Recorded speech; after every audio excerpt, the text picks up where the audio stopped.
Oi pessoal, tudo bem? Hoje passando aqui para falar um pouquinho para vocês sobre alterações neuropsicológicas relacionadas ao Covid-19.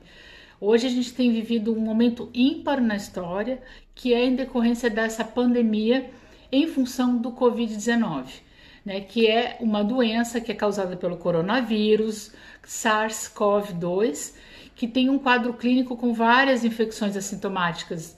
E aí vai ter uma condição respiratória grave, geralmente com febre, coriza, dor de garganta, uma dispneia, e tem uma transmissão super rápida e por contato.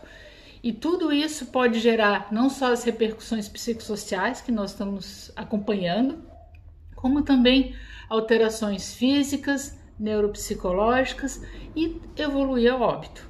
Algumas implicações já estão noticiadas acerca do sistema nervoso central, né, em função do Covid-19, como por exemplo cefaleia, tontura, sonolência, diminuição do nível de consciência, ataxia, acidente vascular encefálico, as encefalopatias, por exemplo, inclusive crises convulsivas. Além, claro, né, de sintomas musculoesqueléticos, como as mialgias, e também há alguns relatos de transtornos mentais da ordem de esquizofrenia. Também há síndromes mais amplas que foram associadas também ao Covid-19, que elas foram classificadas como, por exemplo, um evento cerebrovascular, que pode ser definido como um acidente vascular isquêmico, hemorrágico, trombótico, que vai envolver o parênquima cerebral, o espaço subaracnoídeo. Também foram associados estados mentais alterados, como por exemplo uma alteração aguda de personalidade, de comportamento, uma piora da cognição, da consciência. Também tem alterações neurológicas periféricas, né, como envolvendo as raízes nervosas de nervos periféricos, junção neuromuscular ou muscular propriamente dito, né, ou ainda outras apresentações sindrômicas que ainda se está estudando, né. Inclusive, tem um artigo do James Goldman que fala sobre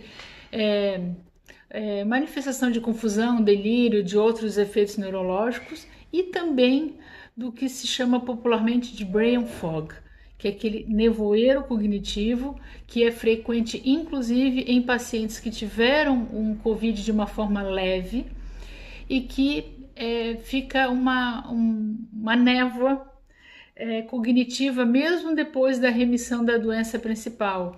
Então, nesse caso, as pessoas trazem muita queixa de desatenção, de esquecimento, às vezes de ansiedade. Então, há uma alteração cognitiva muitas vezes relacionada mesmo em casos leves da Covid-19. E é claro que toda essa condição de pandemia acaba intensificando níveis de estresse, de ansiedade e até de transtornos mentais pré-existentes a esse momento histórico que nós estamos passando.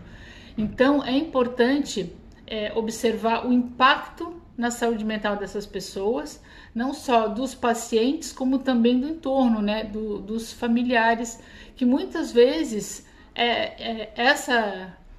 esse cenário ele predispõe a pessoas que têm quadros já mais delicados, como epilepsia, doenças neuromusculares, demências, esquizofrenia e depressão, a uma condição de fragilidade muito maior.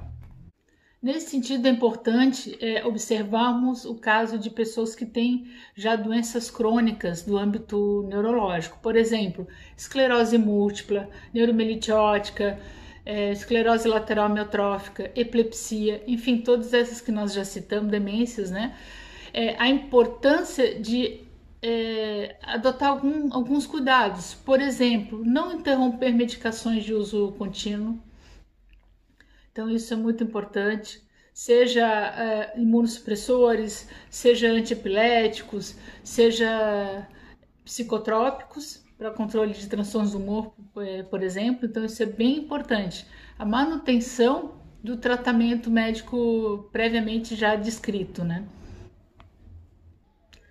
Outro ponto importante na lida com esse tipo de paciente é orientar a manutenção da rotina de horários em atividades domésticas e o cumprimento de tarefas pendentes. Então, se eles têm um horário, né, o horário que vai regar as plantas, um horário que vai ver a novela, enfim, é importante manter alguns referenciais de atividades, de tempo para essas pessoas, né? Estimular a cognição, estimular leituras e outras atividades acadêmicas, claro, de acordo com a capacidade da pessoa, né?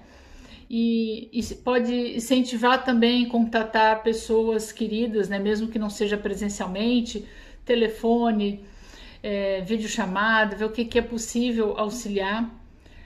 Também exercícios físicos leves e de respiração, de redução de ansiedade, uma alimentação saudável também e um bom sono, né? Então, o hábito da rotina de sono adequado, isso é bem importante, inclusive na melhora da ansiedade, da depressão. Então, é sempre importante, tá? Outra coisa que já mencionei, a questão da adesão à medicação, que já é adotada previamente, né? Diminuir o tempo online, né? As pessoas, de modo geral, têm aumentado muito seu tempo de tela, de redes sociais, enfim, isso não é muito legal, então o ideal é reduzir um pouquinho, manter a calma, evitar pensamentos catastróficos e inclusive monitorar manifestações relacionadas à ideação suicida. Então é um período delicado, mas a intenção é que vá passar, mas é importante ficar alerta e, se necessário, buscar uma ajuda profissional, né, de um psicólogo ou de um médico nesse momento. Tá certo? Tchau!